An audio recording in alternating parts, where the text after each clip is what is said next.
নমস্কাৰ এৰি গুৰুত্বপূৰ্ণ বাতৰি লৈ নিউজ নাও ষ্টুডিঅ'ত মই মুকিবুল হুছেইন মকৰ সংক্ৰান্তি তথা মাঘৰ বিহু উপলক্ষে ৰাজ্যৰ সকলো মঠ মন্দিৰ দেৱালয় তথা নামঘৰসমূহত ভক্তপ্ৰাণ ৰাইজে ললে সেৱা নিউজ নাওৰ এক বিশেষ প্ৰতিবেদন ৰাজ্যৰ সকলো প্ৰান্ততে মাঘ বিহু তথা মকৰ সংক্ৰান্তি উদযাপিত কৰা পৰিলক্ষিত হ'ল অসমৰ লগতে ভাৰতৰ বিভিন্ন ৰাজ্যত মকৰ সংক্ৰান্তি ভিন্ন নামেৰে পালন কৰা হৈছে এই বিশেষ দিনটোত পুৱাই উঠি স্নান কৰি অগ্নি পূজা সূৰ্য দেৱতাৰ উপাসনা আৰু মেজি পূজাৰ পৰম্পৰা পালন কৰা হয় অসমীয়া পৰম্পৰা অনুসৰি মাঘ বিহুৰ দিনা জ্যেষ্ঠজনৰ আশীৰ্বাদ গ্ৰহণ কৰি আনন্দৰ সৈতে দিনৰ আৰম্ভণি কৰা হয়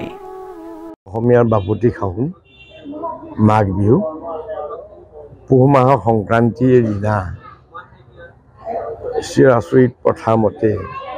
মাঘৰ বিহু ৰাতিপুৱা মেজি জ্বলাই আমি অগ্নি পূজা কৰি আমি দিনটোৰ বাবে বছৰটোৰ বাবে ভগৱানৰ শ্ৰীচৰণত আমি সেৱা আগবঢ়াওঁ সেই অনুসৰি পুৱা আমি মেজি জ্বলোৱা মেলা কৰি পবিত্ৰ আমাৰ ঐতিহ্যমণ্ডিত মোৰ নিজৰ নামঘৰ মাছৰহাট বৰ নামঘৰত আমি সেৱা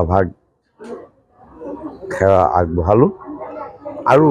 এই সেৱাৰ জৰিয়তে আমি দেৰগাঁও তিয়ক সমষ্টিকে ধৰি সমগ্ৰ অসমবাসী আহিবলগীয়া বছৰটো যাতে সুন্দৰভাৱে পাৰ হয় মই মংগল কামনা কৰিছোঁ আৰু লগে লগে সমাজৰ যিখিনি অসূয়া অপ্ৰীতি আছে সেইখিনিও যাতে দূৰ হয় সকলোৱে এখন সুন্দৰ সমাজ গঢ়াৰ দিশে আগবাঢ়ি যায় এইটো কামনা কৰিছোঁ ইতিমধ্যে ৰাজ্যৰ মঠ মন্দিৰ দেৱালয় আৰু নামঘৰসমূহত ভক্তৰ ব্যাপক ভিৰ দেখা পোৱা গ'ল যোৰহাটৰ মাছৰহাটৰ ঐতিহাসিক মাছৰহাট বৰ নামঘৰত মাঘ বিহুৰ উপলক্ষে চাকি ধূপ জ্বলাই সেৱা কৰিবলৈ যথেষ্ট সংখ্যক ভক্তপ্ৰাণ ৰাইজৰ সমাগম হোৱা পৰিলক্ষিত হ'ল জনবিশ্বাস অনুসৰি ইয়াত সেৱা কৰিলে মনৰ আশা পূৰ্ণ হয় এই পবিত্ৰ দিনটোৱে অসমীয়া সমাজত আনন্দ পৰম্পৰা আৰু ঐক্যৰ বাৰ্তা বহন কৰিছে এই ঐতিহাসিক মাছৰহাট বৰ নামঘৰত সেৱকী হিচাপে উপস্থিত হৈছে দেৰগাঁও সমষ্টিৰ বিধায়ক ভৱেন্দ্ৰনাথ ভৰালী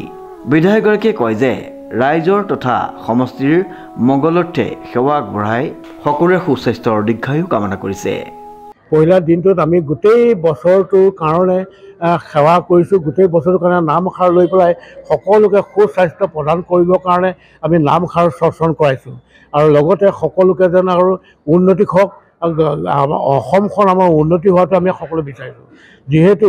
অসমত এতিয়া বৰ্তমান আমাৰ যিখিনি স্খলন চলি আছে সেই স্খলনবিলাক যাতে ধৰ্মৰ প্ৰভাৱতে নামৰ প্ৰভাৱতে নাইকিয়া কৰি এখন সুস্থ সবল অসম গঢ়ি পেলাই ছাত্ৰ ছাত্ৰী যুৱক যুৱতী সকলোকে যেন ভক্তি পাত্ৰ কৰি উন্নতি শিখৰতে আগবঢ়াই নিয়ে এইকে আমি প্ৰাৰ্থনা জনাই আজি নামঘৰত এই বন্তি গছ প্ৰদান কৰিম এই প্ৰাৰ্থনা অনুপম বৰাৰ ৰিপৰ্ট নিউজ নাও।